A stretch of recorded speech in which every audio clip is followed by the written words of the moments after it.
రాష్ట్రంలోని పేదల పరిస్థితిని గమనించిన ముఖ్యమంత్రి శ్రీ నారా చంద్రబాబు నాయుడు గారు పేద కుటుంబాలకు మెరుగైన భవిష్యత్ అందించాలన్న సత్సంకల్పంతో జీరో పావర్టీ 4 P4 అంటే ప్రభుత్వం, ప్రైవేట్, ప్రజల భాగస్వామ్యంతో రూపొందించిన సమగ్ర అభివృద్ధి కార్యక్రమం P4కి శ్రీకారం చుట్టారు. P4 కార్యక్రమంలో 3 ప్రధాన అంశాలు: family mentorship, community adoption, fund a need. ఇప్పుడు మీరు చూస్తున్నారు, మన ముందుకు వస్తోంది సెర్ప్ శకటం. మహిళా సంక్షేమమే చంద్రన్న ధ్యేయం. 1,00,000 మంది మహిళలను పారిశ్రామికవేత్తలుగా తీర్చిదిద్దడమే మన ప్రభుత్వ ఆశయం. ఆంధ్రప్రదేశ్ ప్రభుత్వం పేదల సంక్షేమం, మహిళా సాధికారత మరియు గ్రామీణ అభివృద్ధి పట్ల అచంచలమైన నిబద్ధతతో ముందుకు సాగుతోంది. కూటమి ప్రభుత్వం అధికారంలోకి వచ్చిన వెంటనే ఎన్టీఆర్ భరోసా పథకం క్రింద వృద్ధులకు 4,000, వికలాంగులకు 6,000, వ్యాధిగ్రస్తులకు 10,000 నుంచి 15,000 రూపాయల పెన్షన్ అందిస్తూ వాటిని నేరుగా లబ్ధిదారుల గడప వద్దకే అందించే విధానాన్ని ప్రారంభించింది. 2024-25 మరియు 2025-26 ఆర్థిక సంవత్సరాలలో 52,450 కోట్లను విడుదల చేసింది. ఇప్పుడు మీరు చూస్తున్నారు, మన ముందుకు వస్తోంది ఆరోగ్య, కుటుంబ సంక్షేమ మరియు వైద్య విద్యాశాఖ శకటం. ఆంధ్రప్రదేశ్ రాష్ట్రం ప్రస్తుతం కీలకమైన జనాభా మార్పు దిశలో ఉంది. తగ్గుతున్న సంతానోత్పత్తి రేటు, పెరుగుతున్న వృద్ధుల జనాభా భవిష్యత్తుతో ఆర్థిక ఉత్పాదకత, ఆరోగ్య వ్యవస్థ, సామాజిక భద్రతపై ప్రభావం చూపే అవకాశం ఉన్న నేపథ్యంలో రాష్ట్ర ప్రభుత్వం ముందస్తుగా జనాభా నిర్వహణ మార్గదర్శక రూపకల్పనను సిద్ధం చేసింది. ఈ రూపకల్పన స్వర్ణాంధ్ర విజన్ 2047 జాతీయ విధానాలు, సస్టైనబుల్ డెవలప్మెంట్ గోల్స్ కు అనుసంధానంగా రూపుదిద్దుకుంది. ఇందులో 4 ప్రధాన అంశాలు ఉన్నాయి. మాతా శిశు సంరక్షణ సేవల ద్వారా తల్లి మరియు శిశువులకు సేవలందిస్తోంది. ఇప్పుడు మీరు చూస్తున్నారు, కదలి వస్తోంది స్త్రీ మరియు శిశు సంక్షేమ శాఖ శకటం. మన ముఖ్యమంత్రి శ్రీ నారా చంద్రబాబు నాయుడు గారి ఆలోచన, దూరదృష్టితో ఆంధ్రప్రదేశ్ రాష్ట్రం ఇప్పుడు జనాభా నియంత్రణ నుంచి జనాభా నిర్వహణ వైపు దృఢమైన అడుగులు వేస్తోంది. జనాభా నిర్వహణ దిశగా దేశంలోనే తొలిసారి ప్రపంచ జనాభా దినోత్సవం సందర్భంగా అమరావతిలో జాతీయ సమ్మేళనం నిర్వహించుట ద్వారా జనాభాను భారంగా కాకుండా దేశానికే ముందు నడిపించే శక్తిగా పేర్కొన్నారు.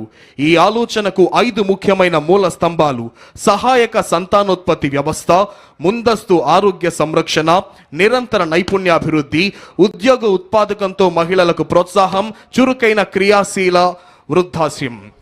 ఇప్పుడు మన ముందుకు వస్తోంది ఆంధ్రప్రదేశ్ స్కిల్ డెవలప్మెంట్ మరియు ట్రైనింగ్ శాఖ శకటం.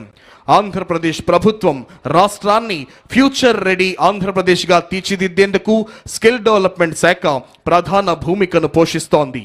గత 12 నెలల్లోనే 4 లక్షల మందికి పైగా వ్యక్తులు శిక్షణ పొందగా 1.45 లక్షల మంది ఉపాధి అవకాశాలను పొందారు. Andhra Pradesh state skill development corporation ద్వారా రాష్ట్ర వ్యాప్తంగా 175 అసెంబ్లీ నియోజకవర్గాల్లో 192 స్కిల్ హబ్బులు పనిచేస్తున్నాయి. వీటిలో 33,352 మంది శిక్షణ పొందారు.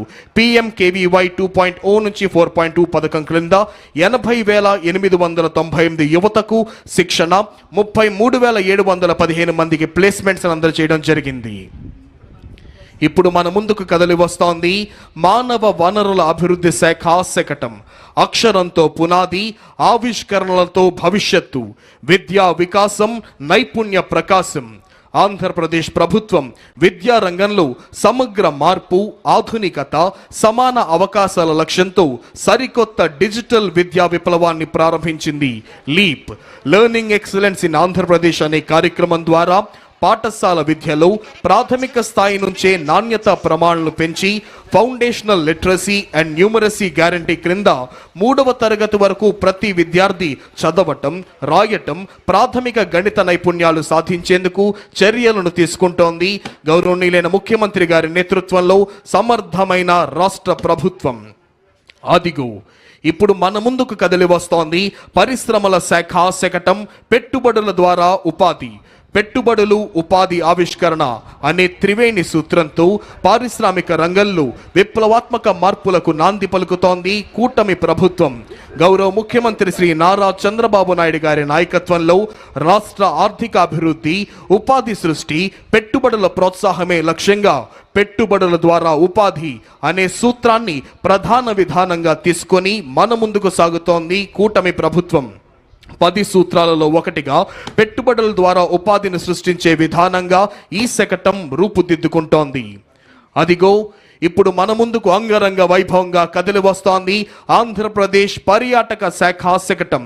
ఆంధ్రప్రదేశ్ వారసత్వం, ప్రకృతి, సాహస యాత్రల యొక్క ప్రయాణం, రాష్ట్ర సాంస్కృతిక వైభవం, ప్రకృతి అందాలు, సాహస అనుభవాలు, గిరిజన సంప్రదాయాల సమ్మేళనాన్ని ప్రతిబింబిస్తూ మన ముందుకు ఈ శకటం కదిలి వస్తోంది. వారసత్వం, సాహస యాత్రలు, ప్రకృతి సౌందర్యం, గిరిజన సంస్కృతి అనే 4 అంశాల సమన్వయంతో ఆంధ్రప్రదేశ్ను ఒక సంపూర్ణ పర్యాటక గమ్యస్థానంగా ప్రపంచానికి పరిచయం చేస్తోంది. Andhra Pradesh journey through heritage, nature and adventure అనే థీమ్తో రూపొందించిన ఈ శతకం రాష్ట్రాన్ని సమగ్ర పర్యాటక గమ్యస్థానంగా ప్రపంచానికే పరిచయం చేస్తోంది. రాష్ట్రాన్ని పూర్తిగా కరువు రహితంగా మార్చే దిశగా ఒక సమగ్ర సమీకృత నీటి భద్రత ప్రణాళికతో మన ముందుకు వస్తోంది జల వనరుల అభివృద్ధి శాఖ శకటం. నీటి భద్రత, శాస్త్రీయ ప్రణాళిక, కరువు నివారణ అనే అంశాలతో ఈ సమగ్ర ప్రణాళిక రూపొందించబడింది. స్వర్ణాంధ్రప్రదేశ్ 2047లో నీటి భద్రతకు ప్రత్యేక స్థానం ఇవ్వబడింది. ఆ దిశగా ఈ శకటం రాష్ట్రం యొక్క సమగ్ర జల వ్యవస్థను ఆవిష్కరిస్తూ ప్రతి బిందువు అమూల్యం, ప్రతి బిందువు పంటకు ప్రాణం అనే భావనను ప్రతిధ్వనింపజేస్తోంది. శకటం యొక్క మొదటి భాగంలో ఆనకట్టలు, నీటి నిల్వలు, రెండవ భాగంలో నదుల అనుసంధానం, మూడవ భాగంలో చైన్ లింకేజ్ సిస్టమ్, నాలుగవ భాగంలో రెయిన్ వాటర్ హార్వెస్టింగ్. అదిగో ఇప్పుడు మన ముందుకు కదిలి వస్తోంది మైక్రో ఇరిగేషన్ శకటం. ప్రతి బిందువుకు అధిక పంట. ఆంధ్రప్రదేశ్ రాష్ట్రం పర్ డ్రాప్ మోర్ క్రాప్ నుంచి పర్ డ్రాప్ మోర్ రిటర్న్స్ వైపు అడుగులు వేస్తూ ప్రతి నీటి బిందువును సద్వినియోగం చేసుకోవడం ద్వారా అధిక పంట దిగుబడులు సాధించాలనే లక్ష్యంతో మైక్రో ఇరిగేషన్ శకటం రూపకల్పన చేయబడింది. భారతదేశంలో మైక్రో ఇరిగేషన్ వ్యవస్థకు పునాది వేసిన టాస్క్ ఫోర్స్ అధ్యక్షుడు, ప్రియతమ ముఖ్యమంత్రి శ్రీ నారా చంద్రబాబు నాయుడు గారి నాటిన బీజమే నేడు దేశవ్యాప్తంగా విస్తరించి ఉన్న మైక్రో ఇరిగేషన్ ఉద్యమానికి మూలాధారమైంది. ఇప్పుడు మన ముందుకు కదిలి వస్తోంది భారత జాతీయ పక్షి నాట్యమయూరి నెమలి కిలకిల రావాలతో, జాతీయ జంతువు పులి గాండ్రింపుతో అటవీ శాఖ శకటం. సమృద్ధమైన అటవీ సంపద, విస్తారమైన సముద్ర తీర రేఖ, విభిన్న జీవ వైవిధ్యంతో ప్రకృతి పరంగా ఆంధ్రప్రదేశ్ రాష్ట్రం అపూర్వమైన స్థానం కలిగి ఉంది. అడవులను అభివృద్ధి చేయటం, నీటి వనరులను సంరక్షించడం, వన్యప్రాణులను రక్షించడం, జీవ వైవిధ్యాన్ని కాపాడటం ద్వారా సురక్షితమైన, సుస్థిరమైన, ప్రకృతిహిత రాష్ట్రంగా ఆంధ్రప్రదేశ్ను తీర్చిదిద్దే లక్ష్యంతో కూటమి ప్రభుత్వం ముందుకు వెళ్తోంది. ఈ సమగ్ర దృష్టిలో పచ్చదనం, నీటి భద్రత, జీవ వైవిధ్యమే ప్రాధాన్యంగా నడుస్తోంది అటవీ శాఖ. అదిగో ఇప్పుడు మన ముందుకు కదిలి వస్తోంది వ్యవసాయ శాఖ శకటం. రైతుల ఆదాయాన్ని పెంచడం, వారి జీవన ప్రమాణాలను మెరుగుపరచడం, ఆహార భద్రతను కల్పించడం మరియు వాతావరణ మార్పులకు తట్టుకునే వ్యవసాయ పద్ధతులను ప్రోత్సహించడమే లక్ష్యంగా రైతు వ్యవసాయ సాంకేతికత, ఫార్మర్ అగ్రిటెక్ను కూటమి ప్రభుత్వం ప్రోత్సహిస్తుంది.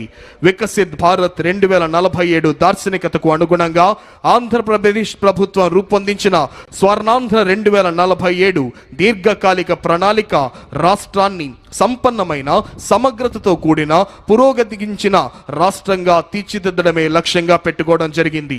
ఇందులో వ్యవసాయ శాఖకు సంబంధించిన ప్రధాన సూత్రం ఫార్మర్ అగ్రిటెక్, అంటే రైతును కేంద్ర బిందువుగా చేసుకొని సాంకేతికత ఆధారిత సుస్థిర వ్యవసాయ మార్పు, రైతు ఆదాయం పెంపు కోసం ప్రభుత్వం పంచసూత్రాలను ఇమిడి చేసింది.